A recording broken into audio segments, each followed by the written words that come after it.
Meu querido, minha querida, paz do Senhor Jesus, Deus abençoe sua vida, sua casa, sua família. Nós estamos estudando as lições bíblicas da CPAD, da Escola Dominical. Já estamos aí no primeiro trimestre deste ano de 2023. Ano de 2023, estamos chegando aí no primeiro trimestre das lições bíblicas da CPAD. Meu amado e amada, nós estamos estudando Aviva a Tua Obra, o chamado das Escrituras ao quebrantamento e ao poder de Deus. O comentarista desse primeiro trimestre é o pastor Elinaldo Renovato de Lima. Essa lição está maravilhosa e nós já estudamos aí a lição de número 1. A lição de número 1, o avivamento espiritual. Estudamos também a lição de número 2, o avivamento no Antigo Testamento. E hoje estaremos estudando o avivamento no Novo Testamento. Essa é a lição de número 3. Estamos na terceira lição, que será ministrada no dia 15 de janeiro de 2023. 15 de janeiro de 2023. Essa terceira lição, 15 de janeiro de 2023. Meu amado e amada, eu quero desde já agradecer você que é inscrito nesse canal, você que tem compartilhado, você que tem comentado. Meu muito obrigado. Que Deus continue abençoando a sua vida, a sua casa e a sua família. Olha, meu amado e minha amada, hoje nós estamos na terceira lição, uma lição tremenda, uma lição maravilhosa, que vai nos impactar com o conteúdo dessa lição. Lição 3, o avivamento no Novo Testamento. O texto áureo está inserido no Evangelho de Jesus, que João escreveu, no capítulo 4 e no versículo 10, que nos diz assim a palavra do Senhor. Jesus respondeu e disse-lhe: se tu conheceras o dom de Deus e quem é o que te diz, dai-me de beber, tu lhe pedirias e ele te daria água viva. Oh, meu Deus, é muito forte. Que coisa tremenda. A verdade prática diz assim: a palavra de Deus revela raízes de um verdadeiro avivamento espiritual que perpassa a história. Meu Deus, é forte. Querido, os objetivos dessa lição, ela tem 3 objetivos. O primeiro objetivo dessa lição é apresentar o avivamento nos evangelhos. O segundo objetivo desta lição é saber como se deu o avivamento no livro de Atos dos Apóstolos. O terceiro e último objetivo dessa lição é conhecer o avivamento nas epístolas e também no Apocalipse. Essa lição ela tem uma palavra-chave. A palavra-chave dessa lição é Novo Testamento, Novo Pacto, Nova Aliança, que é a mesma coisa. Querido, querida, fique conosco aí, eu prometo que não me delongarei. A introdução da lição diz assim: nesta lição temos um panorama a respeito do avivamento no Novo Testamento. Estudaremos o avivamento trazido por Cristo mediante aos homens comissionados por Ele para proclamar a mensagem de boas novas para Israel e o mundo. Desse modo, nosso Senhor a mais poderosa mensagem que os homens ouviram, a mensagem do reino de Deus. Os apóstolos do Senhor transmitiram essa gloriosa mensagem através de epístolas e livros, através das cartas, através das missivas, através dos livros. Meu amado e minha amada, este temor, por sua vez, nos faz reconhecer a santidade de Deus e o quanto precisamos nos consertar, abandonando os nossos pecados, ou seja, nossas transgressões contra a palavra de Deus. De onde vem o avivamento, afinal de contas, senão do próprio Deus? O avivamento, ele vem do próprio Deus, ele emana de Deus.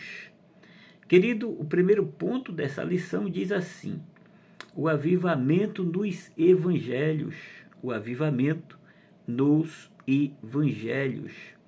Olha, querido, querida, nós sabemos que entre Malaquias, a última voz do Antigo Testamento, que é o 39º livro da Bíblia, o livro de Malaquias, entre Malaquias, a última voz do Antigo Testamento, e a manifestação de João Batista, decorreram aí mais de 400 anos.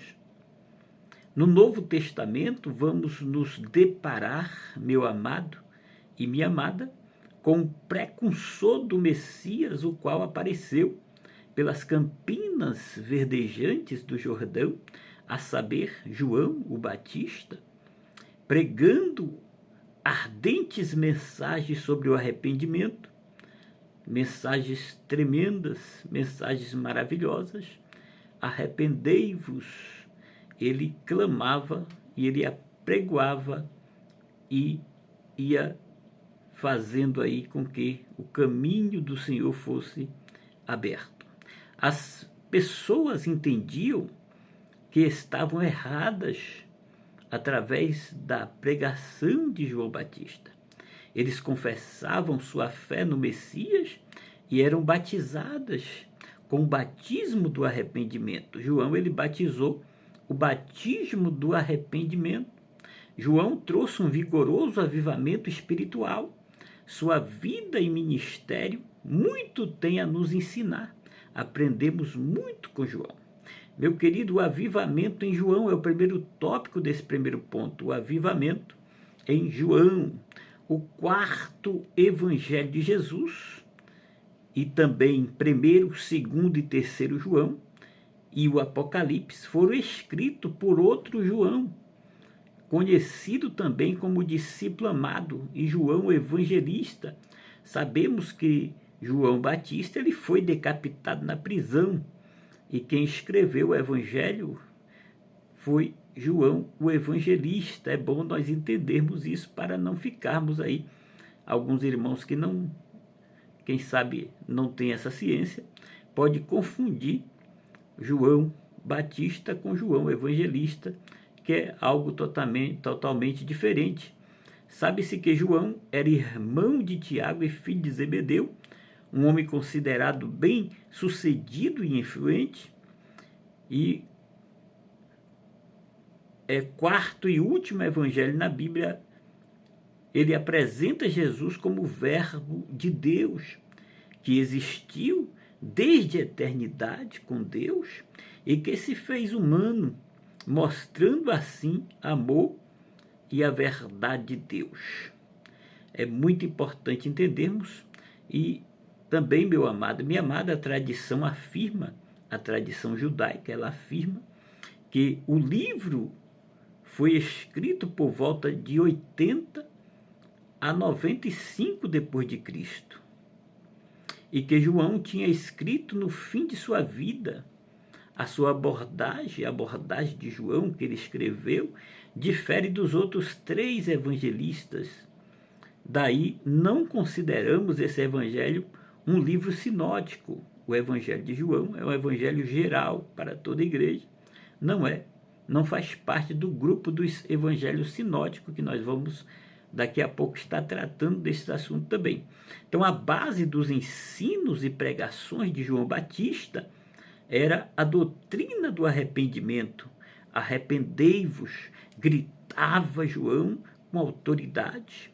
Esse imperativo também foi o princípio do ministério evangelístico do Mestre Jesus. Você pode conferir em Marcos capítulo 1, versículo 1 ao 4, que os pregadores atuais, que nós que pregamos a palavra de Deus, que aqueles irmãos e irmãs que ministram, que pregam a palavra de Deus, possam trazer de volta aos púlpitos das igrejas pregações poderosas sobre o arrependimento, segundo as modalidades de João e do seu primo Senhor Jesus Cristo.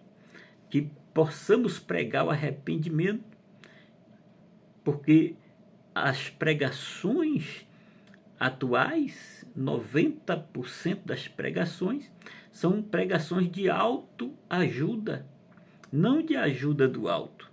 São pregações que massageiam o ego, são pregações egocêntricas, mas ainda existem os remanescentes que apregoam mensagens cristocêntricas. Olha, meu amado, minha amada, é muito importante o arrependimento para a redenção, salvação da alma, é uma mudança geral na alma e na vida do pecador. Na alma e na vida do pecador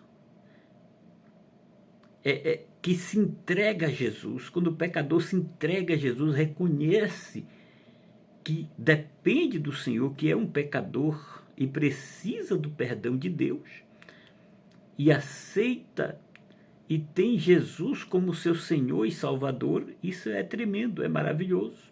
Daí a mudança no caráter, no comportamento, a pessoa não é mais o mesmo, é o que Paulo escreve em 2 Coríntios, aos irmãos de Corinto, capítulo 5, versículo 10 ao 17, muito especialmente o 17, que aquele que está em Cristo, nova criatura é, as coisas velhas se passaram, e eis que tudo se fez novo.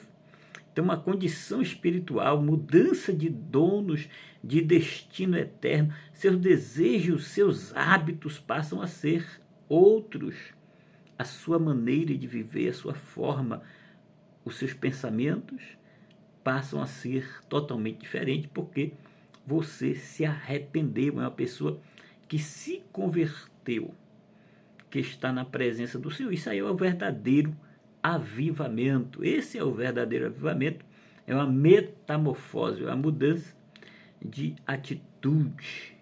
Glória a Deus. O Mestre Jesus, ele pregou enfaticamente sobre o arrependimento em Mateus 4,17, e também ordenou que pregasse o arrependimento aos pecadores, lá em Lucas 24, 27, você pode conferir. Então, os apóstolos obedeceram a ordem do Mestre, pregavam arrependimento e as igrejas cresciam. Você confirma em Atos 2,38, Atos 3,19 e aí por diante. Você pode conferir. A maior parte deste evangelho, do evangelho de Jesus que João escreveu, é dedicado a relatar fatos da trajetória de Jesus Cristo, sobretudo suas palavras durante seus últimos dias.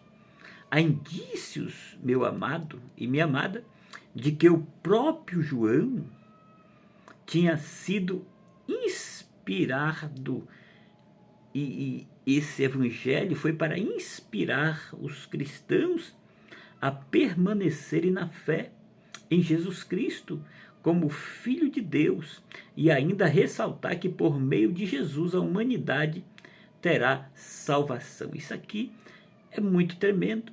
Multidões vinda de toda parte, meu amado e minha amada, com sede da palavra de Deus, dirigiam-se ao pregador João Batista, o pregador avivado e destemido, poderoso no ensino e ungido, cheio de autoridade divina, sem temer e apregoava com autoridade, cheio do Espírito do Senhor. E ele pregou em João 3,16, porque Deus amou o mundo de tal maneira que deu seu Filho unigênito para que todo o que nele crê não pereça, mas tenha a vida eterna. O avivamento vem através do arrependimento. O arrependimento é a chave que abre a porta do avivamento. O arrependimento, o chegar-se a Deus, a humilhação, o aquebrantamento, é a porta, é a chave que abre a porta do avivamento. Querido, querida, o avivamento também em Mateus é o outro tópico desse primeiro ponto, o avivamento em Mateus.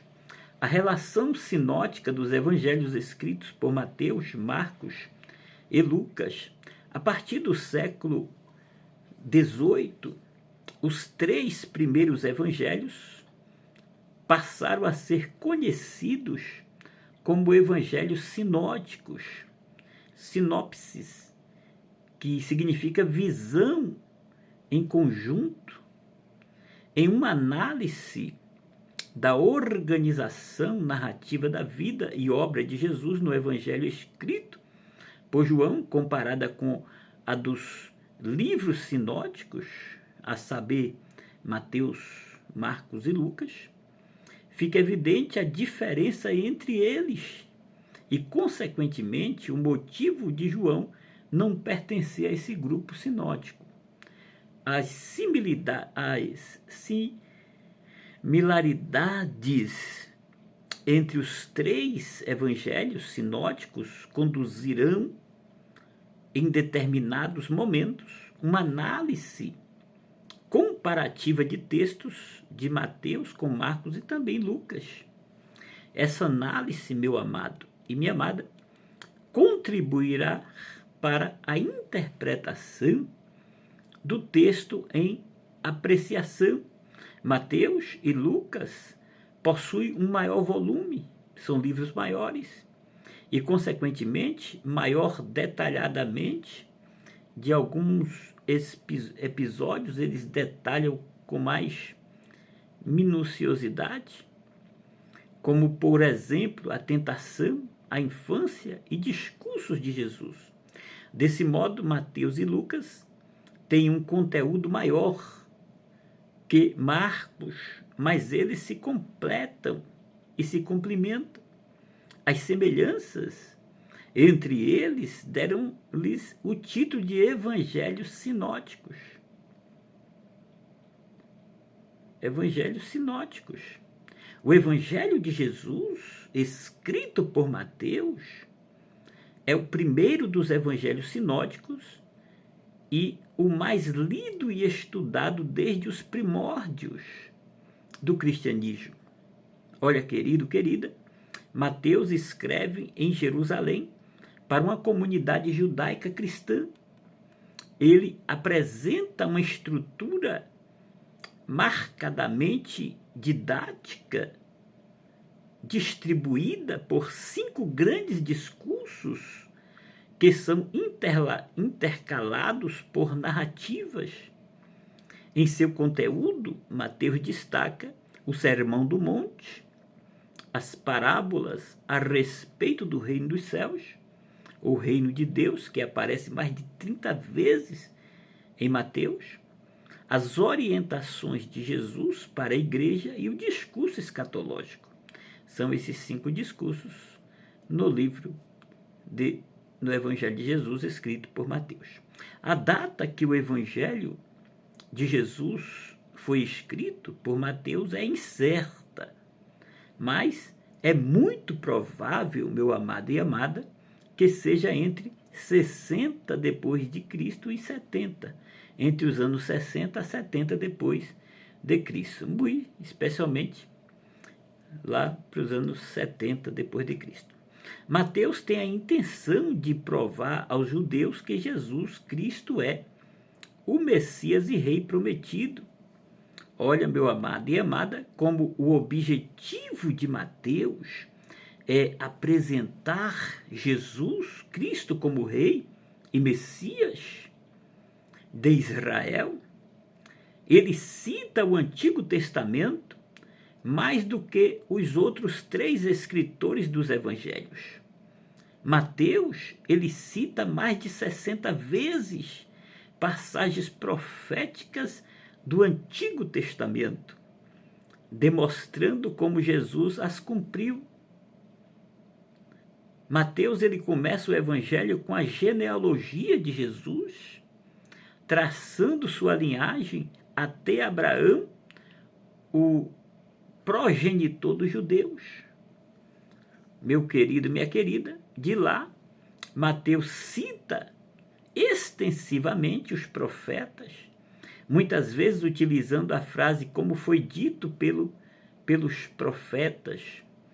Nós podemos confirmar em Mateus 1, 22 e 23, Mateus 2, 5 e 6, Mateus 2, 15, Mateus 4, 13 ao 16, Mateus 8, 16 e 17, Mateus 13, 35 e Mateus 21, 4 e 5.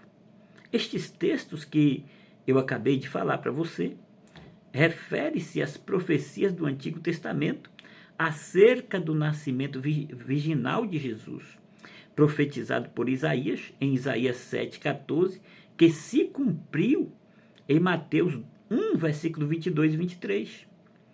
Também o nascimento de Jesus em Belém, profetizado por Miqueias 5,2, que se cumpriu em Mateus 2, versículos 5 e 6.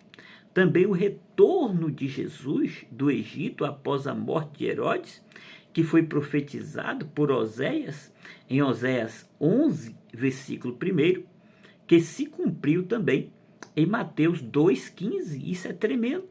Também o ministério de Jesus aos gentios, profetizado por Isaías, em Isaías 9, versículo 1 e 2, Isaías 60, versículo 1 ao 3, que cumpriu-se em Mateus 4, 13 ao 16, Mateus 4, 18 ao 20. Isso aí é tremendo. As curas milagrosas do corpo e alma realizadas por Jesus, que fora profetizada por Isaías 53, 4, que cumpriu-se em Mateus 8, versículo 16 e 17. As lições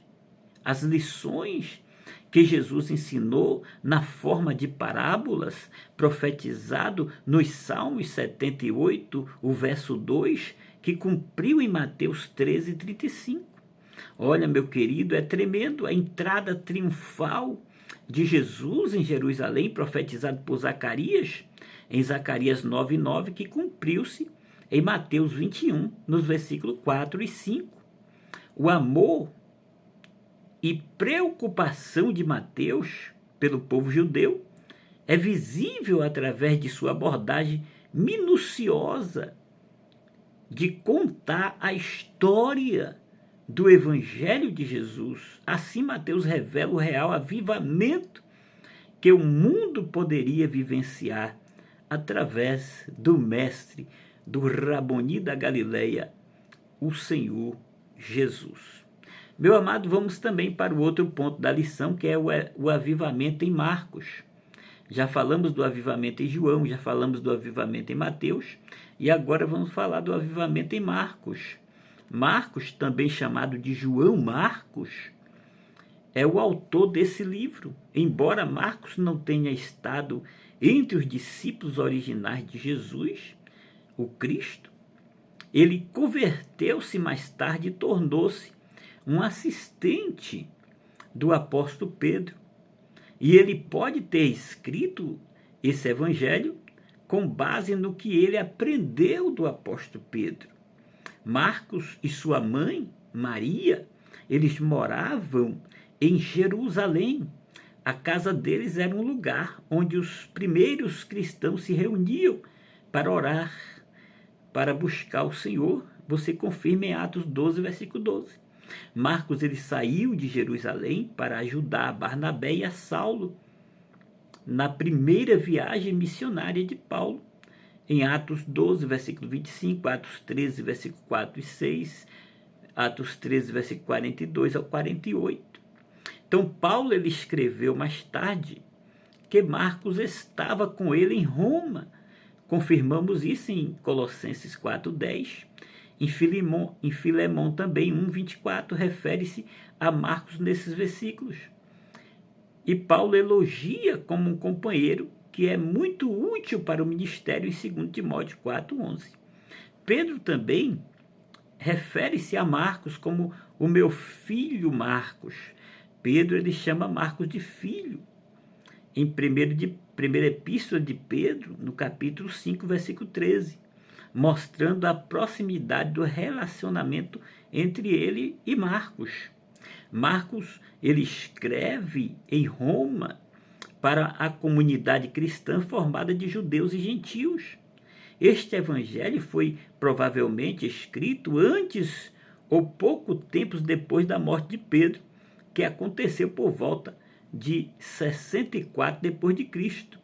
Olha, amado, amada, como o evangelho de Jesus escrito por Marcos não fala nada sobre o cumprimento da profecia de Jesus sobre a destruição de Jerusalém, que ocorreu no ano 70 depois de Cristo, o livro foi provavelmente escrito antes dessa data, entre aí os anos 64 e 65 antes da destruição, depois de Cristo. Marcos ele apresenta Jesus como servo em 3 aspectos. Marcos apresenta Jesus como servo em 3 aspectos. O primeiro aspecto, Marcos mostra Jesus como servo vencedor sobre as enfermidades, os demônios, as forças da natureza e a morte. O segundo aspecto, Marcos, ele apresenta Jesus como servo sofredor, maltratado pelos líderes judaicos, sacerdotes, traído por Judas, um de seus discípulos, e humilhado pelos soldados romanos. E o terceiro e último aspecto, Marcos apresenta Jesus como servo triunfante. O Evangelho de Jesus, escrito por Marcos, meu amado e minha amada, é uma resposta para a comunidade que está em crise por causa da perseguição do Império Romano aos cristãos de Roma. Olha, meu amado, minha amada, na abertura desse evangelho, Marcos apresenta Jesus Cristo como o Salvador em contraposição a César, imperador romano que se considerava Deus. O culto ao imperador era muito difundido nos santuários de Roma e os cristãos daquela época eram obrigados a estas práticas. E na abertura do Evangelho, em Marcos 1:1, Marcos escreve: princípio do Evangelho de Jesus Cristo, Filho de Deus. Oh, coisa tremenda! Olha, meu amado, minha amada, um outro propósito de Marcos era apresentar para a comunidade de Roma um Jesus poderoso em ações. Por isso, uma insistência de Marcos apresentar os milagres de Jesus. Marcos apresenta os milagres de Jesus, sinais de bondade de Jesus e de seus poderes divinos. Assim, Marcos afirma que Jesus foi morto, mas ressuscitou triunfante sobre a morte, o pecado, o mundo e o maligno. Aí é um avivamento tremendo. Oh, glória! Meu amado, minha amada, também o outro ponto o outro tópico é o avivamento em Lucas. O avivamento em Lucas. Sabe-se que Lucas não conheceu diretamente Jesus, assim como Marcos também não conheceu, João Marcos. Lucas se converteu ao cristianismo e seguiu o apóstolo Paulo em suas viagens missionárias. Não era hebreu e sim gentio, por esse motivo se aproximou mais de Paulo, que sonhava levar o evangelho de Jesus até os confins da terra aos hebreus e gentios.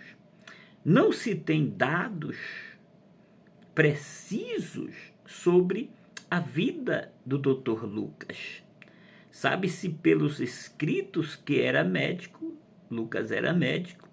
Segundo a tradição judaica, Lucas era natural de Antioquia, da Síria, que era um importante centro da civilização helênica na Ásia Menor. Lucas conhecia muito bem, meu amado e minha amada, a cultura helênica e a escrita grega. Lucas viveu no século I depois de Cristo. Não se tem com precisão a data do seu nascimento e nem da sua morte.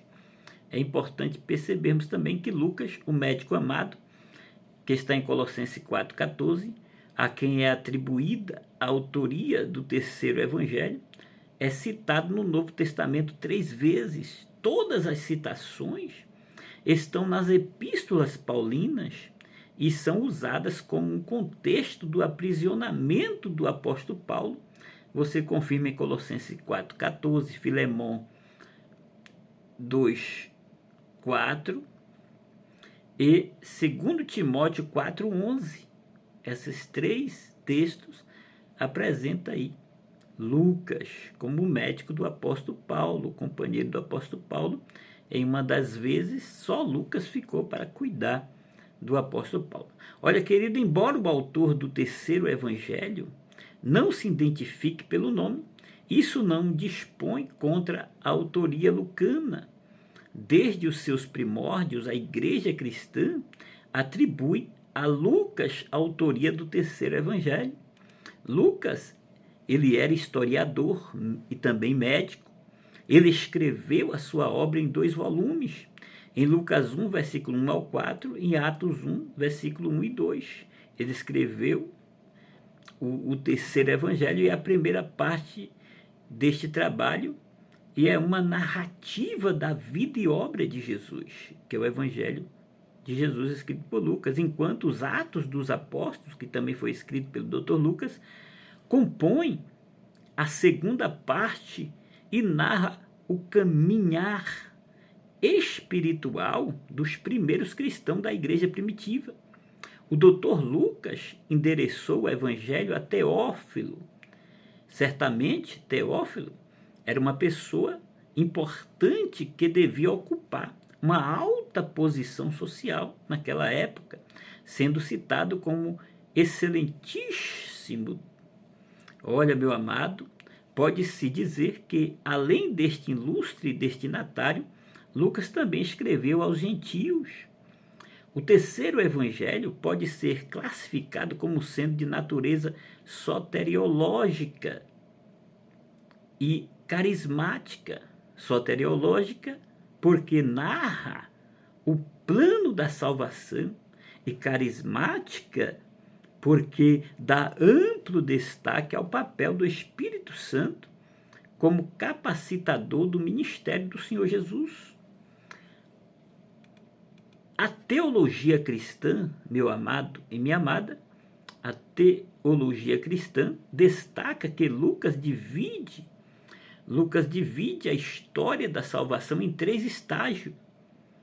O tempo do Antigo Testamento, o tempo de Jesus e o tempo da igreja. São os 3 estágios que é dividido a salvação no Evangelho de Jesus escrito por Lucas. O terceiro evangelho registra as 2 primeiras etapas e o livro de Atos, a terceira.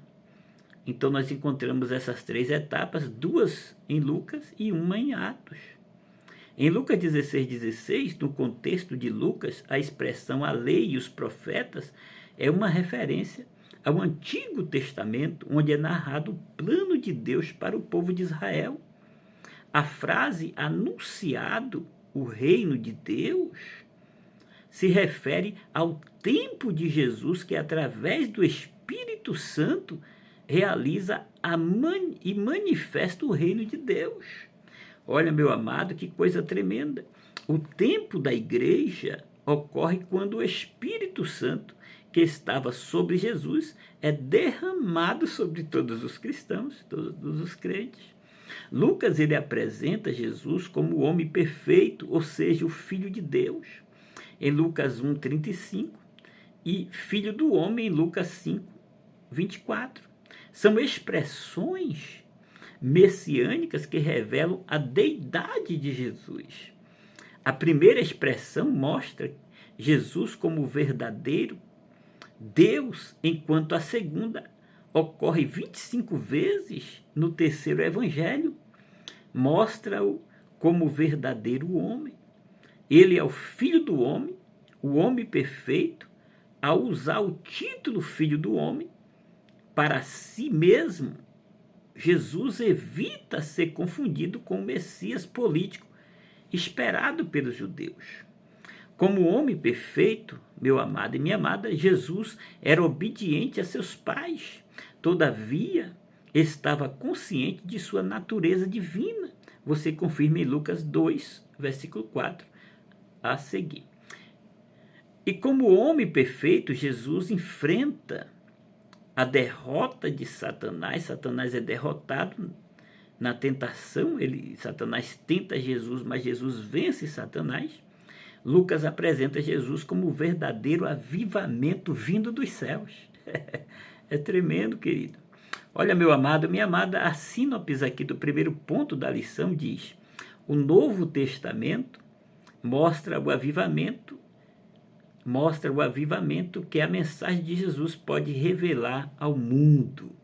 Meu Deus, é tremendo. Então nós falamos aí dos livros biográficos dos evangelhos. Querido, vamos para o segundo ponto da lição, o avivamento nos Atos dos Apóstolos. O livro de Atos dos Apóstolos não identifica o seu autor especificamente. De acordo com Lucas 1, versículo 1 ao 4 e Atos 1, versículo 1 ao 3, é evidente que o mesmo autor escreveu ambos, Lucas e Atos. A tradição, desde os primeiros dias da igreja, tem sido que Lucas foi o escritor, é o autor, um companheiro do apóstolo Paulo, escreveu tanto Lucas como Atos. Nós confirmamos Colossenses 4, 14, 2 Timóteo 4, 11. O livro de Atos foi provavelmente escrito entre os anos 61 e 64 depois de Cristo. O livro de Atos foi escrito para fornecer uma história da igreja primitiva.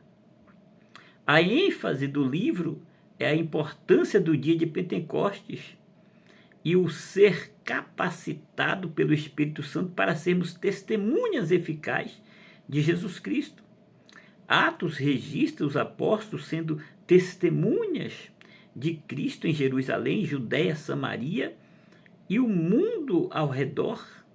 O livro esclarece mais sobre o dom do Espírito Santo, o qual capacita, orienta, ensina e serve como o nosso Consolador.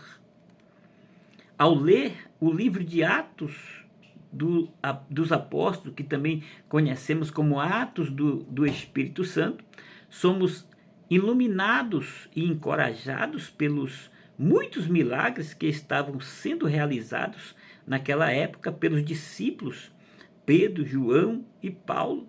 O livro de Atos enfatiza, meu amado e minha amada, a importância da obediência à palavra de Deus e transformação que ocorreu como resultado do conhecimento de Cristo. Há também muitas referências daqueles que rejeitaram a verdade que os discípulos pregavam sobre o Senhor Jesus. Poder, ganância e muitos outros vícios do diabo são evidenciados no livro de Atos. Então, o avivamento na igreja primitiva e a descida do Espírito Santo. O livro de Atos nos relata o primeiro grande avivamento da história da igreja, ou seja, a igreja surgiu no meio de um avivamento, quando o Espírito Santo desceu poderosamente na festa de Pentecostes. Festa esta que foi estabelecida por Moisés, lá em Levíticos, capítulo 23, versículo 15 a 25, você confirme, sobre aqueles que o estavam buscando, como Jesus mesmo havia dito: não saiam de Jerusalém, mas esperem pela promessa de meu Pai, da qual lhes falei, pois João batizou com água, mas dentro de poucos dias vocês serão batizados com o Espírito Santo. Atos capítulo 1, versículo 4 e 5. Entretanto, meu amado e minha amada, para que isso acontecesse, foi preciso que os discípulos fizessem a sua parte. Eles tinham que esperar, buscar, perseverar, orar, e fizeram isso juntos, em Atos 1, versículo 14. A descida do Espírito Santo em Atos é o cumprimento da profecia de Joel, Joel 2, 28 e 29. Em 835 anos antes de Cristo foi profetizado. Esse evento trouxe um avivamento espiritual no nascimento da igreja. Para que aconteça, meu amado e minha amada, nos dias odiernos, nos dias de hoje, um avivamento em nosso meio, nós precisamos estar caminhando na mesma direção, sim, de forma unânime, em unidade, propósito, como disse o apóstolo Paulo em sua carta aos Filipenses, capítulo 2, versículo 3. Paulo disse: tenhais o mesmo modo de pensar, tendo o mesmo amor, o mesmo ânimo, pensando a mesma coisa. Olha, querido, querida, a igreja tem de estar em um só propósito, com o mesmo objetivo espiritual. Precisamos continuar orando por um avivamento na nossa nação, assim como o profeta Abacuque o fez, em Abacuque 3:2. Ouvi, Senhor, a tua palavra e temi. Aviva, ó Senhor, a tua obra no meio dos anos. No meio dos anos a notifica, na ira lembra-te da misericórdia. Avivamento, querido, querida, consiste no grande desafio e carência da igreja nos dias de hoje. A síntese do ponto 2 diz: o livro de Atos dos Apóstolos nos mostra as condições para um avivamento verdadeiro. Olha, querido, vamos fechar agora a lição com o terceiro e último ponto: o avivamento nas epístolas e no Apocalipse. Com a disseminação do evangelho, meu amado e minha amada, naquela época, vários grupos tentaram, em todo o período apostólico, perverter as boas notícias de salvação. Os judeus queriam dar um jeitinho para harmonizar a lei e a graça, como se isso fosse possível, ser salvo pela graça e ainda cumprir a lei. Os gnósticos queriam perverter a mensagem evangelística, diluindo-a em sua filosofia.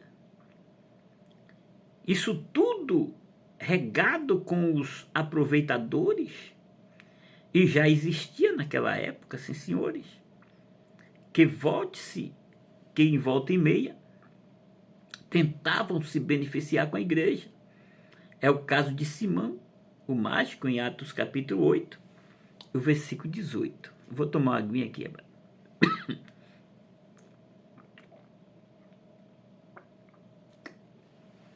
Obrigado. Em Atos capítulo 8, o versículo 18. E Diotrefes, em 3 João 9, você confirma lá. A resposta dos apóstolos foi estabelecer aquilo que Cristo havia ensinado. Os apóstolos não se venderam, não se misturaram, mas pregaram o evangelho verdadeiro. As epístolas nada mais são do que a explicação dos ensinos de Cristo e a aplicação destes ensinos na vida do cristão. A firmeza da palavra e o estudo que nos protege do erro. Como disse Calvino, é a espada do Espírito, como disse também o apóstolo Paulo. Então vamos, meu amado e minha amada, para os tópicos de número 2 e 3 para finalizarmos. Nas epístolas paulinas, após a sua dramática convenção, o apóstolo Paulo passou por uma radical transformação de vida, de perseguidor. Deus o transformou em pregador, em pregador e apóstolo e doutor dos gentios, você confirma em 2 Timóteo 1,11.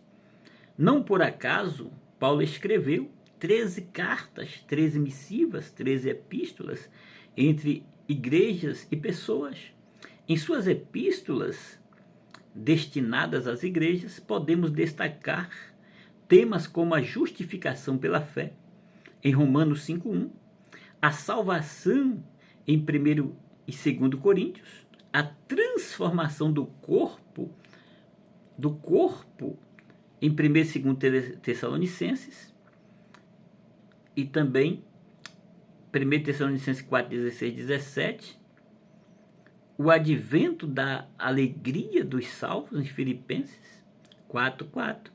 Todavia, e especialmente vale destacar o apelo do apóstolo aos Efésios, mas enchei-vos do Espírito Santo, Efésios 5, 18. Esse apelo continua a ecoar atualmente nos dias odiernos, que nós, eu, você, precisamos estar cheios do Espírito Santo do Senhor. Nas epístolas gerais, que é o segundo tópico do último ponto da lição, ou epístolas universais, as epístolas universais apresentam 8 documentos, aparentemente sem perspectivas avivalísticas. Elas revelam princípios que dão suporte à verdadeira vida cristã. Essas epístolas revelam a supremacia de Cristo em todas as esferas da vida.